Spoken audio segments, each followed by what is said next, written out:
Salut à tous, c'est GRK, on se retrouve pour une nouvelle vidéo. Aujourd'hui, on va tirer un premier bilan d'Igor Tudor. Alors tout d'abord, Tudor, il arrive dans un contexte assez difficile. Il y a le départ de Sampaoli d'un coup. Il arrive tout de suite avec un CV, c'est le néant presque. Il n'a pas fait long feu à Galatasaray. Sa seule saison référence, c'est la saison dernière à l'Hellas Vérone, où il finit 8ème. Classement qui était aussi le même pour l'Hellas Vérone la saison d'avant. Donc on peut pas dire malgré qu'il ait battu les gros de son championnat, on ne peut pas dire qu'il arrive fort d'un gros CV.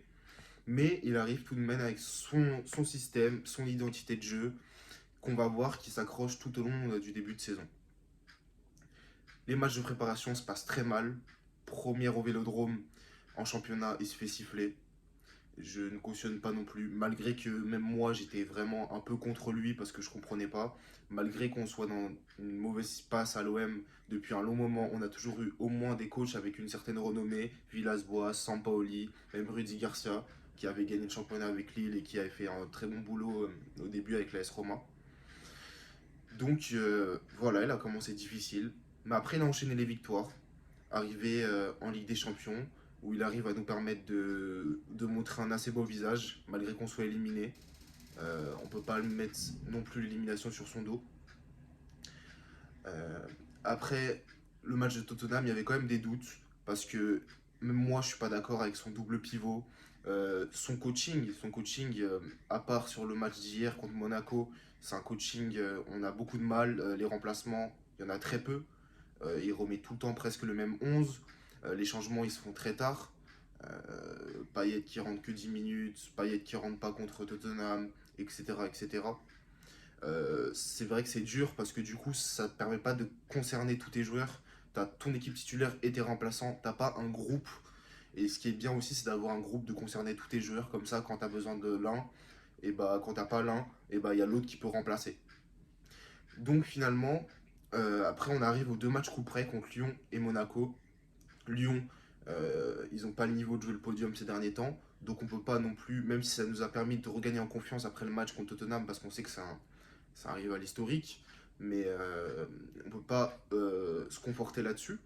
Donc après on affronte Monaco, Monaco qui était au même nombre de points que nous avant le match. Donc c'était un match crucial, comme j'en ai parlé dans mon avant-match que vous retrouvez sur ma chaîne, dans ma dernière vidéo. Qu'on gagne, franchement, on passe par toutes les émotions, comme j'en ai parlé dans le débrief sur la chaîne de Dynamite Sport. On passe de 1-0 avec ce magnifique coup franc d'Alexis Sanchez, magnifique.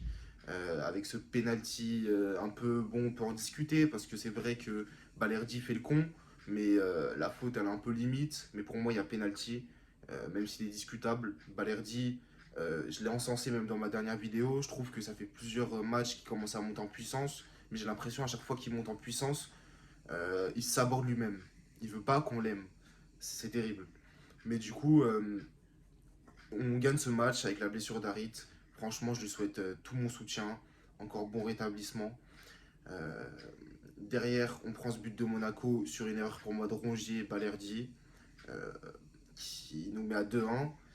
Avec un Veretout qui monte en puissance, ce but confirme, vient lui donner même pour la fin du match une certaine confiance. On a vu qu'il prenait beaucoup de responsabilités en fin du match, il voulait beaucoup porter le ballon, il l'a porté, il nous a permis de remonter vite vers l'avant, d'effectuer beaucoup de courses, parce qu'on le compare souvent à Valentin Rongier, mais j'espère, comme je disais dans la vidéo de débrief, qu'on le comparera plus avec Valentin Rongier, parce que c'est pas du tout le même profil de joueur. Veretout, je trouve qu'il pourrait même jouer plus haut dans les 2-10 et peut-être redescendre Gendouzi. Mais bon, moi, ce que je kifferais, ce serait que Veretout reste au double pivot avec Gendouzi et qu'on joue avec un vrai numéro 9. On a eu l'entrée de Bamba Dieng, mais pour moi, il n'a pas eu assez de temps, si ce n'est une passe de paillette qu'il a eu un peu dans le talon, assez de temps pour prouver quelque chose. Parce que quand même, la seule fois, il était titulaire, il a marqué. Donc faut quand même, on va pas capitaliser tout le temps là-dessus, mais il faut dire les choses. Avec le très peu de temps de jeu qu'il a, c'est assez dur. Surtout que tu rentres dans un match comme ça, il y avait pas mal de pression parce que c'était un match en jeu. Et Kolasinac qui met cette tête, c'est un signe quoi. C'est lui qui rate la tête contre Tottenham, il la met ce soir. On nous dira tous, on le pense tous, qu'on aurait préféré qu'il mette celle contre Tottenham, mais c'est déjà ça. C'est parfait et il nous permet de gagner un match. C'est un match important, un match à 6 points, parce que ils prennent pas de points Monaco. Nous, on prend 3 points qui nous permettent remonter quatrième, de passer devant Lorient qui est à 28 points, de mettre 9 points à Lyon et de prendre 3 points justement d'avance sur l'AS Monaco. En espérant que devant Lens faiblisse, on sait qu'ils affrontent le PSG le 1er janvier. Bon après, je vais pas dire, c'est un assez bon moment pour affronter le PSG post-Coupe du Monde et en plus un 1er janvier. Vu en fonction des équipes, on en parlera sur ma chaîne qui vont à la Coupe du Monde, on verra qu'il n'y aura pas forcément tous les joueurs qui seront revenus. Donc c'est peut-être un bon moment pour eux d'affronter le PSG. Mais ça nous permet, parce que Monaco, malgré le mauvais début de saison qu'ils font, ils étaient quand même sur 4 matchs d'affilée sans perdre et ils revenaient bien. Donc pour moi, ça donne une grosse bouffée d'air pour revenir à Tudor. Ça donne une grosse bouffée d'air à Tudor. Parce que je pense que s'il n'avait pas gagné ces 2 matchs, pendant toute la trêve, pendant toute la Coupe du Monde, période Coupe du Monde, on aurait parlé de Tudor, pas Tudor. Est-ce qu'il doit partir? Est-ce on ferait bien de commencer avec lui? On aurait tout remis en question. Alors que là, il est conforté. On voit Longoria qui l'a défendu bec et ongle. Finalement, ça a peut-être payé. Parce qu'au final, les résultats sont là. Il a 4 points de plus que Sampaoli l'avait à l'époque. Certes, il s'est fait éliminer de la Ligue des Champions, mais comme j'ai dit précédemment, on n'a pas montré un mauvais visage. Ça s'est joué à des détails, malheureusement. Donc, franchement, il est vraiment conforté dans cette place.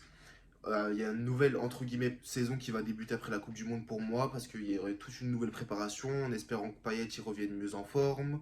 Euh, donc franchement, ça va être très intéressant de voir comment la deuxième partie de saison s'annonce parce qu'on a vu que même pendant la période de ce mois dernier où on a perdu des matchs, on n'a pas non plus eu un jeu dégueulasse. Est-ce que aussi on va savoir aussi dans la deuxième partie de saison, est-ce que aussi c'était dû à la répétition des matchs qu'on faiblissait souvent en deuxième mi-temps? On va aussi sûrement avoir un mercato pour avoir un défenseur central gaucher, à mon avis, qui va venir concurrencer ceux qui sont déjà en place. Un numéro 10 qui va être maintenant, j'en parlais dans les dernières vidéos, mais être sûrement obligatoire au vu de la blessure d'Aminarit. Peut-être un numéro 9 ou un milieu de terrain. Et on aurait à la limite peut-être besoin d'un piston gauche pour concurrencer Nuno ou du moins pour lui permettre de souffler, même si on aura beaucoup moins de matchs, mais si on veut se permettre de faire un parcours aussi en Coupe de France, même si on sait que Klose peut jouer à gauche et qu'il était assez bon, ce serait peut-être une expérience à retenter d'ailleurs, j'en avais déjà parlé. Donc voilà, pour moi, Igor Tudor, il va rester clairement, il n'y a même pas de question à se poser. Et je pense qu'il peut continuer, j'espère vraiment qu'il sera moins têtu au niveau de son coaching, mais il peut vraiment nous apporter cette deuxième place, je pense qu'il est capable. Et j'espère qu'on fera un très beau parcours en Coupe de France. Et pourquoi pas aller gagner enfin, c'est un trophée, que ce soit la Coupe de France, je m'en fous, parce qu'on a déjà pris trop de retard malheureusement sur le PSG en Ligue 1. Mais en espérant essayer d'aller gagner qu'un petit quelque chose.